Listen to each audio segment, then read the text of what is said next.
Welcome back friends to the GS platform YouTube channel. दोस्तों आज है 30 मार्च और 30 मार्च की करंट अफेयर में जितने भी इंपॉर्टेंट क्वेश्चन बनेंगे इस वीडियो में हम लोग देखेंगे। और अगर आप इस चैनल पर नए हैं तो चैनल को इस तरह से सब्सक्राइब कर लीजिए और पास वाले बेल आइकन को प्रेस कर दीजिए जिससे आपको नई वीडियो का नोटिफिकेशन मिलता रहे। और अगर आप आज की वीडियो की पीडीएफ को डाउनलोड करना चाहते हैं तो इस वीडियो के डिस्क्रिप्शन बॉक्स में जाइए और वहाँ पर पीडीएफ लिंक पर क्लिक करके उसको डाउनलोड कर सकते हैं। और वीडियो के लास्ट में आपसे करंट अफेयर की क्विज का क्वेश्चन पूछा जाएगा जिसका आंसर आपको कमेंट बॉक्स में देना होगा। तो वीडियो शुरू करने से पहले मैं आपको बता दूं, अगर आप इन सभी पीडीएफ को एक साथ डाउनलोड करना चाहते हैं तो हमारे टेलीग्राम ग्रुप को भी ज्वाइन करना ना भूलें जिसकी लिंक डिस्क्रिप्शन बॉक्स में मिल जाएगी। तो चलिए शुरू करते हैं आज की वीडियो। तो आज की वीडियो का पहला इंपॉर्टेंट क्वेश्चन है, हाल ही में ऑक्सफोर्ड विश्वविद्यालय के बोडले पुरस्कार से किसे सम्मानित किया गया है। यहाँ पर देखिए जो चार ऑप्शन दिए गए हैं इनमें जो राइट आंसर है अमर्त्य सेन, ऑप्शन बी सही होगा। तो देखिए नोबेल पुरस्कार से सम्मानित अर्थशास्त्री अमर्त्य सेन को ऑक्सफोर्ड विश्वविद्यालय द्वारा विश्व प्रसिद्ध बोडलियन लाइब्रेरी द्वारा दिया जाने वाला सर्वोच्च सम्मान बोडले मेडल से सम्मानित किया गया है। और ये जो मेडल है वो उन्हीं व्यक्तियों को प्रदान किया जाता है जिन्होंने बोडलियनों को इस क्षेत्र में उत्कृष्ट योगदान किया हो, जिन्हें साहित्य, संस्कृति, विज्ञान और संचार क्षेत्रों में विशेष कार्य किया हो, उन्हीं को ये प्रदान किया जाता है। अमर्त्य सेन की बात करें तो वे एक भारतीय अर्थशास्त्री और दार्शनिक हैं और उन्हें कल्याणकारी अर्थशास्त्र और सामाजिक पसंद के सिद्धांत में उनकी महत्वपूर्ण कार्यों के लिए आर्थिक विज्ञान में यानी कि अर्थशास्त्र में 1998 में, ये आप ध्यान रखेंगे 1998, तो 1998 में अमर्त्य सेन को प्रतिष्ठित नोबेल पुरस्कार से सम्मानित किया गया था। ठीक है, तो आप ध्यान रखेंगे। नेक्स्ट क्वेश्चन देखते हैं, क्वेश्चन नंबर सेकंड, किस राज्य का तासींग गांव, कौन सा गांव, तासींग गांव विश्व का सबसे ऊंचा मतदान केंद्र बन गया है। तो देखिए यहाँ पर जो चार ऑप्शन है इनमें जो राइट आंसर है हिमाचल प्रदेश, ऑप्शन यहाँ पर सी सही होगा। तो देखिए 15,256 फीट, ठीक है, 15,256 फीट की ऊंचाई पर स्थित हिमाचल प्रदेश का गांव तासींग अब दुनिया का सबसे ऊंचा मतदान केंद्र बन गया है। मैं आपको बता दूं कि भारत चीन सीमा से लगभग 29 किलोमीटर दूर स्थित मतदान केंद्र में दो गांव तासींग और गेट शामिल हैं, जिसमें तासींग गांव सबसे ऊंचा मतदान केंद्र बना है। यहाँ पर देखिए हिमाचल प्रदेश की बात की गई तो मैं आपको बता दूं कि हिमाचल प्रदेश की राजधानी शिमला, वहाँ के जो सीएम है वो हैं जयराम ठाकुर और राज्यपाल हैं कप्तान सिंह सोलंकी। राइट, तो आपका सेकेंड क्वेश्चन कंप्लीट हुआ।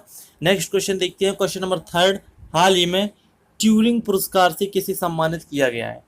यहाँ पर देखिए जो ऑप्शन दिए गए हैं इनमें जो राइट आंसर है जेफरी हिंटन, यान लेकन, येसुआ बेंग्यू। तो इस तरह से तीनों व्यक्तियों को ये पुरस्कार मिला है, तो ऑप्शन डी सही होगा, यानी कि उपरोक्त सभी। तो देखिए हाल ही में 3 अग्रदूत टोरंटो विश्वविद्यालय के संकाय सदस्य और गूगल ब्रेन शोधकर्ता जेफी हिंटन और फेसबुक के प्रमुख एआई वैज्ञानिक यान लेकन और एलिमेंट एआई के संस्थापक येसुआ बेंग्यू को ट्यूरिंग पुरस्कार से सम्मानित किया गया है। और ये एक वार्षिक पुरस्कार होता है जिसे एसोसिएशन फॉर कंप्यूटिंग मशीनरी द्वारा सन 1966 से कंप्यूटर के क्षेत्र में स्थायी और प्रमुख तकनीकी महत्व का योगदान देने वाले व्यक्तियों को पुरस्कृत किया जाता रहा है। और हिंटन को कई लोगों ने एआई के गॉडफादर के रूप में संदर्भित किया है, तो इस प्रकार से देखते हैं उनको ये पुरस्कार प्रदान किया गया है। ठीक है, तो बहुत ही इंपॉर्टेंट क्वेश्चन है। ट्यूरिंग पुरस्कार कंप्यूटर के क्षेत्र में प्रदान किए जाते हैं और इस वर्ष ये इन 3 व्यक्तियों को प्रदान किए गए हैं, तो ऑप्शन डी सही होगा। नेक्स्ट क्वेश्चन देखते हैं, क्वेश्चन नंबर 4, हाल ही में किसके द्वारा लिखी गई पुस्तक इंडियन फिस्कल फेडरलिज्म लॉन्च की गई है। यहाँ पर जो ऑप्शन दिए गए हैं इनमें जो राइट आंसर है वाईवी रेड्डी और जीआर रेड्डी। तो इस तरह से ऑप्शन सी सही हो जाएगा, यानी कि ऑप्शन सी उपरोक्त दोनों, इन दोनों लोगों ने ये पुस्तक लिखी है। तो मैं आपको बता दूं कि भारत के 15वें वित्त आयोग के अध्यक्ष एन.के. सिंह ने इंडियन फिस्कल फेडरलिज्म नामक पुस्तक का हाल ही में अनावरण किया है। और इस पुस्तक को भारतीय रिजर्व बैंक के पूर्व गवर्नर और भारत के 14वें वित्त आयोग के अध्यक्ष डॉक्टर वाईवी रेड्डी और तेलंगाना सरकार के वित्त सलाहकार डॉक्टर जीआर रेड्डी ने संयुक्त रूप से लिखा है। ठीक है, तो एग्जाम में बुक्स से रिलेटेड भी क्वेश्चन बहुत ही पूछे जाते हैं, तो इस तरह से उन क्वेश्चंस को भी यहाँ पर हम शामिल कर रहे हैं। ठीक है, नेक्स्ट क्वेश्चन देखते हैं, क्वेश्चन नंबर 5, हाल ही में मार्था फेरेल पुरस्कार 2019 किसे प्रदान किया गया। तो एग्जाम में पुरस्कार से रिलेटेड क्वेश्चन निश्चित रूप से पूछे जाते हैं, तो इसका जो राइट आंसर है मनु गुलाटी, ऑप्शन सी सही होगा।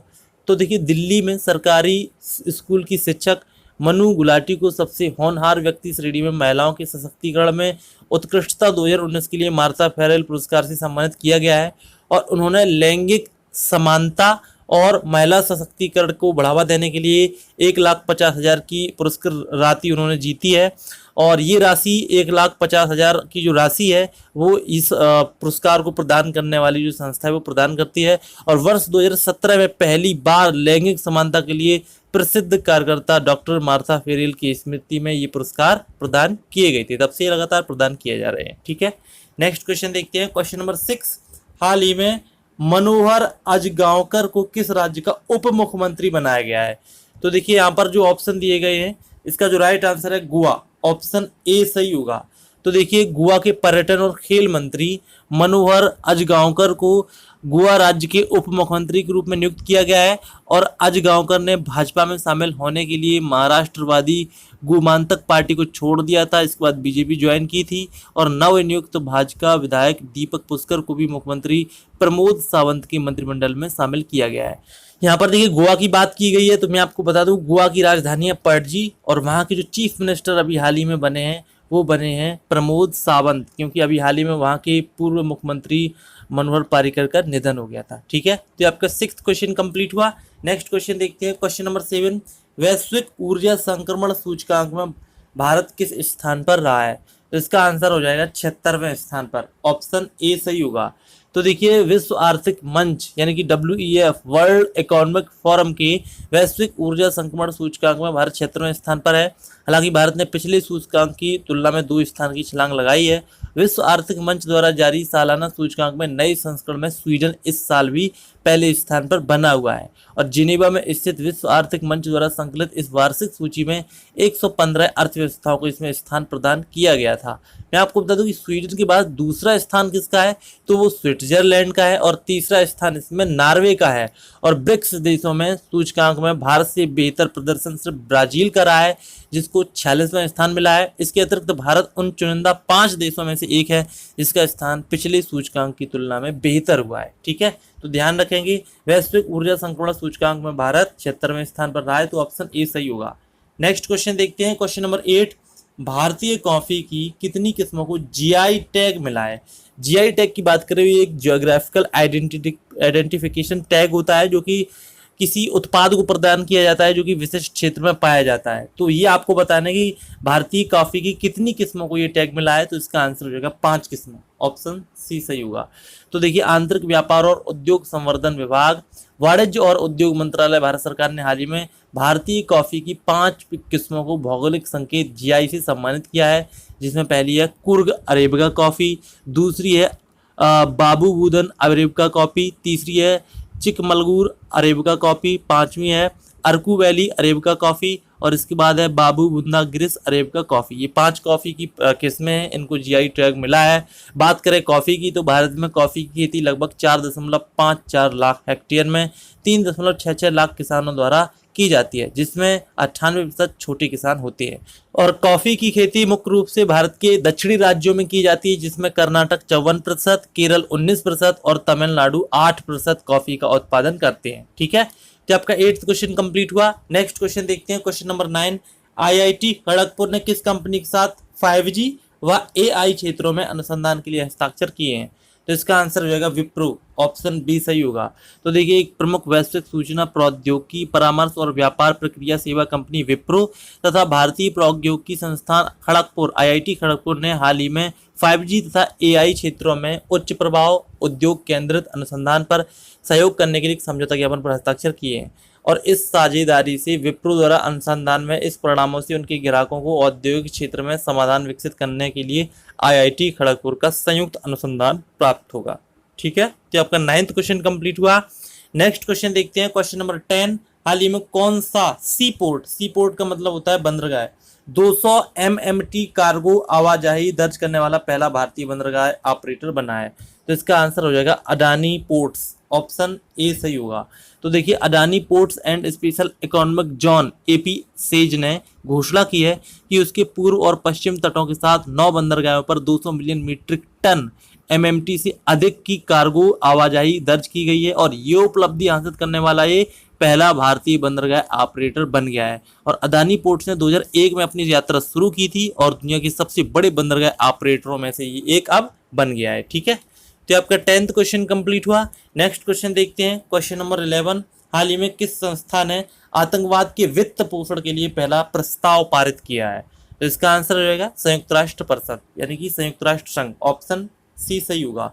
तो देखिए, संयुक्त राष्ट्र सुरक्षा परिषद ने सर्वसम्मति से सदस्यों को आतंकी वित्त पोषण के खिलाफ कानूनों को लागू करने का आदेश देने वाला एक पहला प्रस्ताव पारित किया है। और यूएनएससी प्रस्ताव सभी देशों से मांग करता था कि वह आतंकवादी समूहों तथा व्यक्तिगत अपराधियों को धन या वित्तीय संसाधन एकत्र करने के लिए ये सुनिश्चित करें कि उनके घरेलू नियम और कानून गंभीर आपराधिक स्थापित करने के खिलाफ हैं। ठीक है, यहाँ पर देखिए यूएनओ की बात की तो मैं आपको बता दूं कि संयुक्त राष्ट्र सुरक्षा परिषद के बाद अंतर्राष्ट्रीय शांति और सुरक्षा की रखरखाव की प्राथमिक जिम्मेदारी है, जिसमें 15 सदस्य होते हैं और प्रत्येक सदस्य के बाद एक वोट होता है। ठीक है, तो आपका 11th क्वेश्चन कंप्लीट हुआ। नेक्स्ट क्वेश्चन देखते हैं, क्वेश्चन नंबर 12। इस समय नए आंकड़ों के अनुसार वर्तमान में लोकसभा में करोड़पति सांसदों की संख्या कितनी है? तो इसका आंसर होगा 430। ऑप्शन सी सही होगा।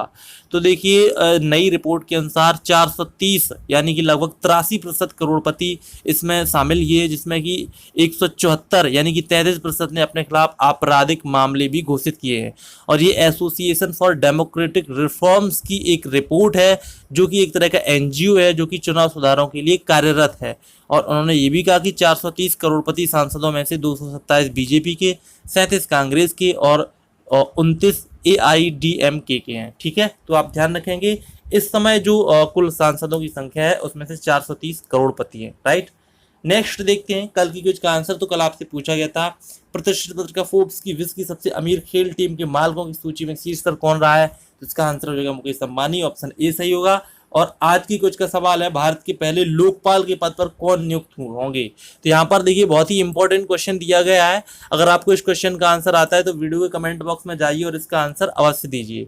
अगर आपको वीडियो पसंद आए तो प्लीज़ वीडियो को लाइक जरूर कीजिए और लाइक करने के बाद अपने किसी फेसबुक या व्हाट्सएप के एजुकेशनल ग्रुप में शेयर जरूर कीजिए। और सभी PDF को एक साथ डाउनलोड करने के लिए वीडियो के कमेंट बॉक्स में जाइए और वहाँ पर टेलीग्राम ग्रुप को ज्वाइन कर लीजिए, जहाँ पर आपको सभी PDF एक साथ मिल जाएगी।